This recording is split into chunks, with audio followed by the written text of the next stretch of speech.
안녕하세요. 오늘 저희가 함께 살펴볼 자료들, 그 속에서 제 마음에 가장 먼저 걸렸던 질문은 이거였습니다.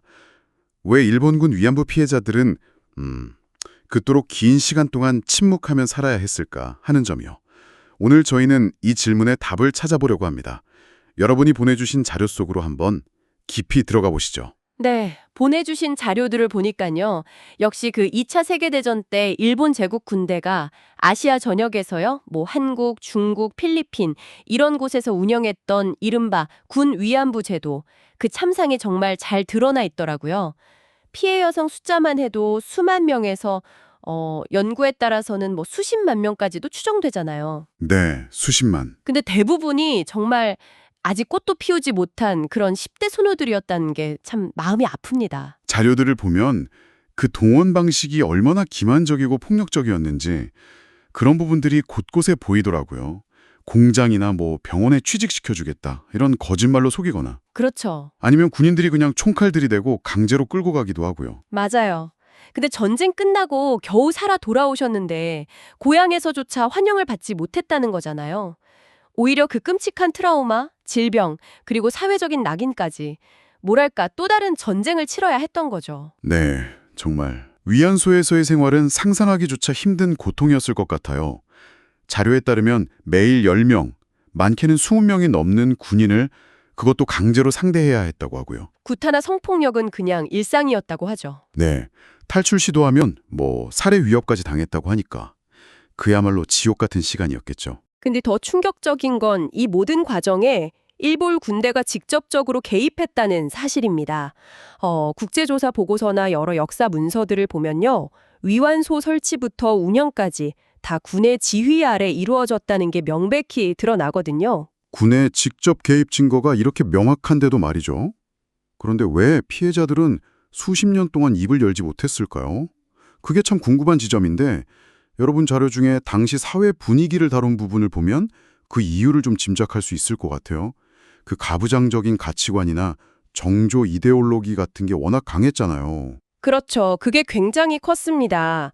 피해 사실을 밝히는 순간 그냥 더럽혀진 여자다. 이런 낙인이 찍히고 본인뿐 아니라 가족에게까지 피해가 갈까봐 두려워했던 거죠. 진실을 말하는 게 곧 나와 내 가족의 파멸로 이어질 수 있다. 이런 공포감. 그게 바로 침묵의 무게였던 것 같습니다. 네, 하지만 그 무겁고 긴 침묵도 결국엔 깨졌습니다. 한국 사회가 이제 87년 민주화를 거치면서 좀 변화의 바람이 불기 시작했고요. 결정적으로 1991년에 김학순 할머니께서 정말 용기 있는 외침을 하셨죠. 나는 일본군 위안부 피해자였다. 이 한마디가 정말 역사의 물줄기를 바꾼 겁니다. 네, 맞아요. 그 용기가 다른 피해자분들께도 전달되면서 수십 년간 숨겨져 왔던 진실이 드디어 세상 밖으로 나오기 시작한 거죠. 그 이후에 이제 수요 시위나 국제적인 연대로까지 이어지는 아주 중요한 전환점이 되었고요. 네, 그래서 오늘 저희의 목표는 명확합니다. 여러분께서 공유해 주신 이 소중한 자료들을 토대로요. 일본군 위안부 제도의 실체가 무엇이었는지, 또 피해자들은 왜 그렇게 침묵해야 했는지, 그리고 그 침묵을 깨뜨린 용기의 순간들은 어땠는지, 마지막으로 이 문제가 현재는 어떤 상황에 와 있는지 이런 것들을 함께 좀 깊이 파헤쳐보는 시간을 갖겠습니다. 좋습니다. 그럼 먼저 이 일본군 위안부 제도가 구체적으로 어떤 거였는지부터 좀 짚어보죠. 네, 자료에 따르면요. 이건 일본 제국 육군 그리고 해군이 전쟁을 수행하면서 아주 조직적으로 설치하고 관리하고 또 운영했던 일종의 군 성노예 제도라고 정의할 수 있습니다. 시작은 1932년 상하이 사변 때로 알려져 있어요. 당시 일본군 장군이었던 오카무라 야스지가 처음 제안했다고 하죠. 그 명분이 뭐였죠? 명분은 그럴듯했어요. 현지 여성에 대한 일본군의 강간 범죄를 막는다. 또 성병 확산이나 군사기밀 누설을 방지한다. 이런 거였죠. 근데 실상은 전혀 달랐습니다. 겉으로는 그냥 합법적인 매춘 시설인 것처럼 포장을 했지만 여러분이 보내주신 그 일본군 내부 문건이나 유엔 보고서 같은 걸 보면요. 군대가 시설 설치부터 운영 규정 만드는 거, 여성들 동원하는 것까지 아주 직접적으로 깊숙이 관여했다는 증거들이 계속 나오잖아요. 맞습니다. 어떤 자료에는 심지어 여성 1명당 병사 100명을 배치하고 성접대 시간이나 휴식 시간, 콘돔 사용 여부까지 이런 걸 다 규정으로 통제했다는 내용도 있더라고요. 이야, 국가가 여성을 그냥 성적인 도구로 취급하고 관리했다는 사실 자체가 너무 충격적입니다. 그 모집 방식에 대해서는 일본 정부랑 피해자 측 주장이 오랫동안 엇갈렸죠. 일본 정부는 처음에는 그거 민간업자들이 알아서 한 거다 이러면서 군의 강제성을 부인했었고요. 네, 그랬었죠. 하지만 그 역사학자 요시미 요시아키 교수가 발굴한 일본군 공문서나 또 그 이후에 나온 UN 보고서 그리고 국제법률가위원회 ICJ 같은 데서 조사한 결과들이 나오면서 군이 조직적으로 여성 모집을 지시하고 관리했다는 게 명백하게 밝혀졌습니다. 보여주신 증언 자료들 보면 그 방식이 정말 악랄했다는 걸 알 수 있어요. 특히 이제 식민지였던 조선의 가난한 집 어린 소녀들, 이 아이들을 대상으로 공장에 취직시켜주겠다, 돈 많이 벌게 해주겠다, 이런 식으로 속여서 데려간 경우가 많았다고 하잖아요. 네, 기만적인 방법이었죠. 심지어 군인이나 경찰이 그냥 총칼로 위협하면서 강제로 납치해간 사례들도 증언이 많고요. 그렇죠. 여성 1명 넘기면 업자랑 군대 사이에 돈이 오갔다는 그런 기록도 있고요. 네, 이런 명백한 강제성, 또 기만성 때문에 유엔에서는 이 제도를 단순한 성매매가 아니다, 조직적 성노예 제도, Organized Sexual Slavery다, 이렇게 규정한 거잖아요. 그 단어가 주는 무게감이 상당합니다. 피해 규모는? 아시다시피 일본군이 패전 직전에 관련 자료를 엄청나게 불태워버려서 정확히 알기는 어렵습니다. 하지만 여러 국제기구 조사나 역사학자들 연구를 종합해보면 최소 5만 명에서 많게는 40만 명 이상으로까지 추산을 해요. 5만에서 40만, 그 범위가 상당히 넓네요. 네, 그중에서도 많은 연구자들이 한 10만에서 20만 명 사이, 이 정도를 비교적 신뢰할 수 있는 추정치로 보고 있습니다. 피해자는 한국인이 가장 많았다고 알려져 있고요. 네, 가장 많았지만 중국, 필리핀, 대만, 인도네시아, 말레이시아, 미얀마, 네덜란드령 동인도까지 아시아 태평양 전역의 점령지 여성들이 다 포함됐습니다. 심지어 네덜란드 여성을 포함해서 유럽계 여성들도 포로 신분으로 위안소에 동원된 사례가 확인되기도 했어요. 아, 유럽계 여성까지요? 네, 전쟁의 광기가 정말 국적을 가리지 않고 여성 인권을 짓밟았다는 걸 보여주는 거죠. 그렇게 끔찍한 경험을 하고 살아남으셨는데 왜 고국에 돌아와서도 그 사실을 숨겨야만 했을까? 이 부분이 참 가슴 아픈데요. 여러분 자료 중에 당시 한국 사회의 여성관을 분석한 부분을 보면 그 답의 실마리를 좀 찾을 수 있을 것 같아요. 맞아요. 그 유교적인 가부장제 사회 분위기 속에서 여성의 정조라는 게 가문의 명예랑 직결되는 문제였잖아요. 그러다 보니 성폭력 피해는 여성 개인의 잘못이나 흠처럼 여겨지는 분위기가 강했죠. 피해 사실이 알려지면 결혼은 고사하고 그냥 정상적인 사회생활 자체가 불가능하다고 생각했던 거죠. 네, 그 지점이 정말 비극적인데요. 피해자들은 전쟁터에서 얻은 그 상처들, 불임이나 각종 질병, 끔찍한 트라우마에 시달리고 있는데 가족들조차 이걸 가문의 수치로 여기고 숨기거나 외면하는 경우가 많았다는 거예요. 가족마저도요? 네, 사회학자 헤르난데스의 연구를 보면 1960년대, 70년대 피해자들은 자기 과거가 드러나면 자식들 앞날까지 망칠 거다, 이런 두려움 때문에 말을 할 수도 없었다고 믿었대요. 그러니까 사회적 분위기가 피해자들에게 이중삼중의 고통을 안겨준 셈이네요. 그렇죠. 단순한 사회적 낙인 정도가 아니라 그냥 생존 자체를 위협하는 거대한 벽이었던 겁니다. 스스로를 가족에게 짐이 되는 존재라고 여기면서 수십 년 동안 고독과 모멸감 속에서 사셨다는 증언들은 정말 읽는 것만으로도 가슴이 먹먹해지더라고요. 말할 수 없었다는 그분들의 고백은 단순한 침묵이 아니라 어쩌면 사회 전체가 강요한 폭력 속에서 살아남기 위한 처절한 몸부림이었던 거죠. 맞습니다. 동시에 언젠가는 진실을 말할 날을 기다리는 그런 기나긴 인고의 시간이기도 했고요. 우리가 지금 존경과 연대의 마음을 담아서 할머니 이렇게 부르잖아요.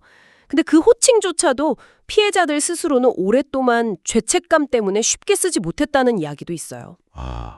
자신의 존재 자체가 수치스럽다고 느끼게 만든 그 사회 구조의 폭력성, 그걸 보여주는 것 같습니다. 네. 그렇다면 이 길고 깊었던 침묵은 도대체 어떻게 깨질 수 있었을까요? 보내주신 자료들을 보면 역시 1987년 한국의 민주화가 중요한 배경이 된 것 같아요. 사회 전반적으로 과거사 진상규명이라든지 인권에 대한 목소리가 높아지기 시작했잖아요. 네. 여성단체를 중심으로 이 위안부 문제 해결을 촉구하는 움직임이 본격화되었고요. 1990년에는 37개 여성단체가 공동성명을 내기도 했죠. 일본 정부한테 강제 연행 인정하고 공식 사죄하고 배상하라 이렇게 요구했어요. 바로 그런 분위기 속에서 1991년 8월 14일이었죠. 김학순 할머니, 당시 67살이셨는데 정말 큰 용기를 내셨습니다. 네. 기자회견을 자청해서 내가 바로 일본군 위안부 피해자 김학순입니다. 이렇게 세상에 처음으로 본인의 피해 사실을 알리신 거죠. 그 계기가 당시 일본 정부 관리들이 위안부는 민간업자가 동원한 거지 군이 강제로 연행했다는 증거는 없다. 뭐 이런 주장을 하는 걸 듣고 분노를 참을 수가 없어서 증언을 결심하셨다고 밝혔죠. 네. 정말 한 개인의 용기가 역사에 물꼬를 튼 그런 순간이었습니다. 김학순 할머니의 증언은 그 파장이 정말 어마어마했습니다.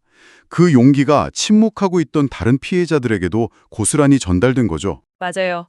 자료 보니까 이듬해인 1992년에 도쿄에서 국제공청회가 열렸는데 거기서 한국뿐만 아니라 필리핀, 네덜란드 같은 다양한 국적의 피해자들이 용기를 내서 증언대에 섰다고 하더라고요. 네덜란드 출신 얀루프 오헤른 할머니의 용서할 수는 있지만 잊을 수는 없다는 그 말씀이나 필리핀 로사 헨슨 할머니의 그 참혹했던 증언, 이런 것들이 국제사회에 정말 큰 충격과 경각심을 안겨주었죠. 네.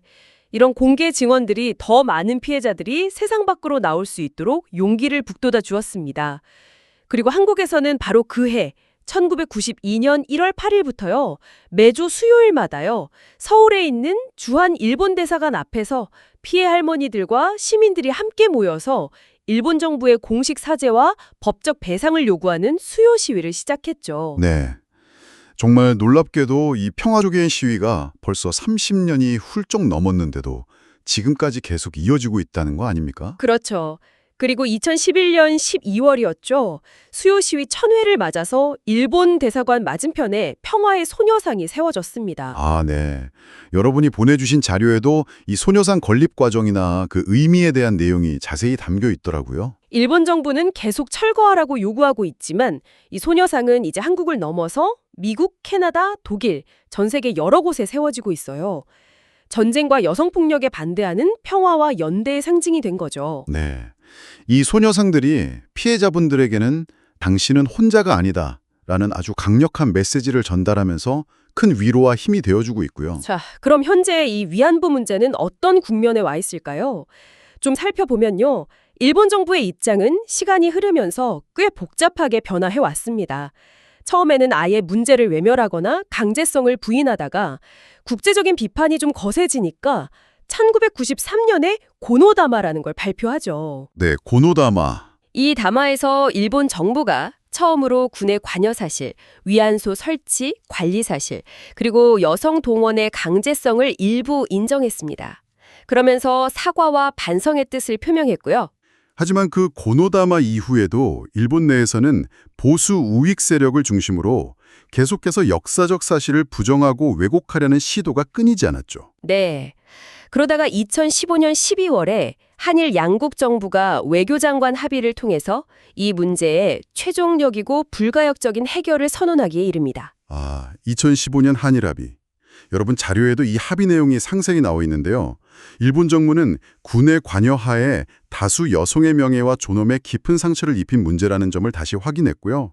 당시 아베 총리가 사죄와 반성을 표명하기도 했죠. 그리고 일본 정부 예산 10억엔을 출연해서 한국 정부가 피해자 지원재단, 그러니까 화해치유재단을 설립하기로 합의했습니다. 그런데 이 합의가 발표되자마자 엄청난 논란에 휩싸였잖아요. 네, 그랬죠. 가장 큰 문제가 역시 피해 당사자들, 할머니들의 의견이 충분히 반영되지 않은 채 그냥 양국 정부 간의 정치적인 타결 방식으로 이루어졌다는 점이었어요. 게다가 합의 직후에 아베 총리가 일본 의회에서 강제 연행을 입증할 증거가 없다는 기존 입장을 또 되풀이하고 맞아요. 또 일본 정부가 국제사회에서 성노예라는 표현 쓰지 말라고 압력을 행사하려는 움직임까지 보이면서 합의의 진정성 자체를 의심받게 됐죠. 여기서 우리가 좀 중요하게 봐야 할 점은 이런 역사적 트라우마에 대한 정치적 합의는 피해 당사자들의 목소리를 중심에 두지 않으면 결코 진정한 해결에 이를 수 없다는 것 같아요. 네, 정확합니다. 피해자 중심주의 원칙이 왜 중요한지를 정말 극명하게 보여준 사례라고 할 수 있죠. 결국 많은 피해 할머니들께서 우리가 원하는 건 돈 몇 푼이 아니다. 일본 정부의 명확한 법적 책임 인정과 진심 어린 사과, 그리고 재발 방지 약속이다. 이러면서 합의에 강력하게 반발하셨고요. 네. 그래서 설립됐던 화해치유재단 역시 제대로 운영되지 못하고 결국 해산되고 말았습니다. 정말 안타까운 현실은 시간이 계속 흐르면서 피해 생존자분들이 너무 빠르게 우리 곁을 떠나고 있다는 사실이죠. 맞습니다. 한국 정부에 등록된 피해자가 240분이었는데 2024년 현재의 생존자는 단 8분밖에 남지 않으셨어요. 8분. 네. 중국이나 필리핀 같은 다른 나라 생존자분들도 대부분 90살이 넘으신 고령이시고요. 정말 진실을 직접 증언해 주실 수 있는 시간이 얼마 남지 않은 셈입니다. 그럼에도 불구하고 이 문제를 잊지 않고 해결을 촉구하려는 국제사회의 노력은 계속되고 있습니다. 네. 유엔 인권기구는 이미 1996년 보고서에서 위안부 제도를 인도의 반환죄, Crime Against Humanity로 규정했고요. 일본 정부의 법적 책임 인정, 공식 사과, 배상, 가해자 처벌, 역사교육 같은 걸 강력하게 권고했었죠. 2007년에는 미국 하원에서도 일본 정부의 공식적인 인정과 사과, 역사 왜곡 중단을 촉구하는 결의안 HR 1212이 만장일치로 채택되기도 했었고요. 네. 그리고 매주 이어지는 수요 시위, 전 세계 곳곳에 세워진 소녀상과 기린비들, 이런 시민사회의 자발적인 연대활동 역시 이 문제가 그냥 지나간 과거사가 아니라 지금도 계속되고 있는 현재 진행형의 인권 문제라는 걸 끊임없이 우리에게 상기시켜주고 있습니다. 여전히 한국과 일본 사회 내부에는 이 문제에 대한 인식 차이가 상당히 큰 것 같아요. 한 여론조사 결과를 보니까 한국인의 약 59%가 위안부 문제 해결이 필요하다고 생각하는데 일본인은 약 29%만이 그렇다고 답했더라고요. 네, 그 인식의 간극이 크죠. 최근에 있었던 그 일제 강제 동원 피해자 배상 문제 해법 둘러싼 논란에서도 볼 수 있듯이 이런 역사 문제를 풀어가는 데 있어서 피해 당사자들의 목소리에 귀 기울이는 것, 즉 피해자 중심 접근이 얼마나 중요한지를 다시 한번 깨닫게 됩니다. 그렇다면 우리는 왜 이토록 고통스러운 역사를 계속해서 이야기하고 또 기억해야만 하는 걸까요? 무엇보다도 시간이 정말 얼마 남지 않았기 때문입니다. 생존자들이 모두 세상을 떠나시고 나면 그분들의 생생한 증언과 그 고통의 기억은 이제 기록으로만 남재달 테니까요. 우리가 지금 귀 기울이지 않으면 그 용기 있는 목소리마저 역사 속에서 점점 희미해질 위험이 있는 거죠. 그리고 이 문제는 단순히 한일 간의 과거사 문제로만 볼 수는 없을 것 같아요. 국가가 조직적으로 여성의 인권을 짓밟은 명백한 전쟁 범죄이고 또 반인도적 범죄잖아요. 맞습니다. 일본 정부가 여전히 강제성을 부인하거나 책임을 회피하려는 듯한 태도를 보이는 것은 피해자들의 존엄을 또다시 짓밟는 행위일 뿐만 아니라 미래 세대에게 잘못된 역사 인식을 심어줄 수 있는 아주 위험한 일입니다. 진정한 화해와 미래지향적인 관계라는 것은 결국 과거의 잘못에 대한 명확한 인정과 책임 있는 자세 위에서만 가능하다는 그런 중요한 교훈을 우리에게 던져주는 거죠. 마지막으로 우리가 꼭 기억해야 할 것은 말하는 행위, 그 자체가 역사를 바꿀 수 있는 힘을 가진다는 사실입니다. 김학순 할머니의 그 용기 있는 고백이 수십 년간 굳게 닫혀있던 침묵의 문을 열고 전 세계적인 인권운동의 기폭제가 되었듯이 말이죠. 네, 그 이후에 이어질 수많은 피해자들의 증언, 그리고 시민들의 연대가 이 문제를 더 이상 외면할 수 없는 국제적인 의제로 만들어냈습니다. 유엔의 권고나 세계 곳곳의 소녀상, 또 30년 넘게 이어진 수요 시위 같은 것들은 역사 부정과 왜곡에 맞선 싸움이 결코 헛되지 않다는 것을 보여주는 살아있는 증거라고 생각합니다. 네, 오늘 저희가 여러분의 자료를 통해 함께 살펴본 것처럼 이 위안부 문제는 단순히 피해의 기록이 아닙니다. 그 참혹함 속에서도 인간의 존엄을 지키려고 했던 분들의 용기와 증언의 역사인 거죠. 조직적인 성노예 시스템의 그 폭력성, 전된 후에도 계속됐던 사회적 낙인과 침묵, 그리고 마침내 그 모든 것을 딛고 터져나온 용기 있는 목소리들과 국경을 넘은 연대까지 이 모든 것이 우리가 기억하고 다음 세대에 꼭 전해야 할 진실이라고 생각합니다. 비록 피해 생존자분들은 점점 우리 곁을 떠나가고 계시지만 그분들이 남기신 그 용기 있는 증언문과 표와의 소녀상, 수요 시위 현장에서 외치는 목소리들, 또 국제사회의 연대는 여전히 살아 숨쉬면서 우리에게 정의와 책임을 묻고 있습니다. 과거의 잘못을 정직하게 마주하고 진심으로 사과하고 다시는 이런 비극이 반복되지 않도록 노력하는 그런 책임 있는 자세가 자리 잡을 때 비로소 우리는 더 나은 미래, 더 평화로운 세상을 만들어갈 수 있을 것입니다. 오늘 이 깊은 이야기에 끝까지 귀 기울여 주신 여러분께 작은 행동 하나를 제안하면서 마무리하고 싶습니다. 잠시 시간을 내셔서요. 인터넷에서 수요 시위나 평화의 소녀상을 한번 검색해 보세요. 그 사진 속 모습, 그 자리를 지키는 사람들의 표정을 잠시 마주해 주시면 좋겠습니다. 그리고 가능하다면 오늘 들으신 이야기 중에 단 하나라도 괜찮으니까 주변 분들과 한번 나눠보시는 건 어떨까요? 피해 생존자분들은 진실을 알리기 위해서 자신의 삶 전부를 거셨습니다. 여러분이 이 이야기를 기억하고 나누는 것만으로도 그분들의 용기 있는 증언을 이어가는 정말 의미 있는 발걸음이 될 거라고 믿습니다. 마지막으로 이 질문을 던져봅니다. 피해 당사자들이 거의 사라져가는 지금 진정한 화해와 치유를 위해서는 우리 사회에 무엇이 더 필요할까요? 그리고 그 아픈 기억은 어떻게 미래를 위한 정의가 될 수 있을까요?